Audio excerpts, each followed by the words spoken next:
นี่คือภาพบรรยากาศน้ำพุงบ้านตะงอยอำเภอเตางอยพี่น้องวันนี้มาบริเวณ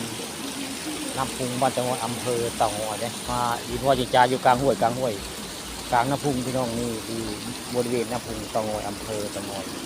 มาไม่น้ำแห้งพี่น้องแห้งได้หมดนี้บรรยากาศน้ำพุงบ้านตะงอยไม่น้ำแห้งนะตัวพาน้ำล้นแล้วนี่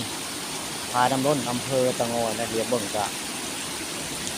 ความเสียหายจะผุพังหลายนะบริเวณน้ำพุงเตางอยอำเภอเตางอยพาน้ำล้นขึ้นนี่คือเป็นภาพบรรยากาศตอนเช้านะบริเวณอำเภอเตางอยน้ำพุงเตางอยนี่ก็คือเป็นภาพบรรยากาศตอนเช้าผู้ข่าปฏิธรรมประชมมาบริเวณน้ำพุงบ้านเตางอยอำเภอเตางอยหน้านี่หน้าหนาวเนาะพี่น้องหน้าหนาวได้ช่วงนี้มันหนาวอากาศเย็นได้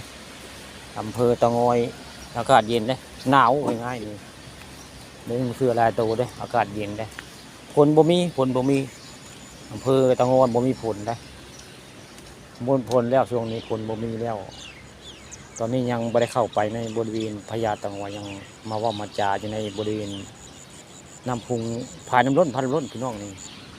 ผาน้ำล้นเตางอยแล้วว่าทางใต้ก็เป็นเลี้ยวไปเกษตรสะพานได้สะพานข้ามน้ำพุงบ้านเตางอยสะพานสูงได้สะพานนี้สร้างมานานเลยได้สะพานนี่คือเป็นภาพบรรยากาศตอนเช้าทุกข่ามาบริเวณผาน้ำล้นบ้านเตางอยอำเภอเตางอยไทยประจักษ์กับข้าพามาเบิ่งทั้งเทิงก็เรียบไปกระเซ็นได้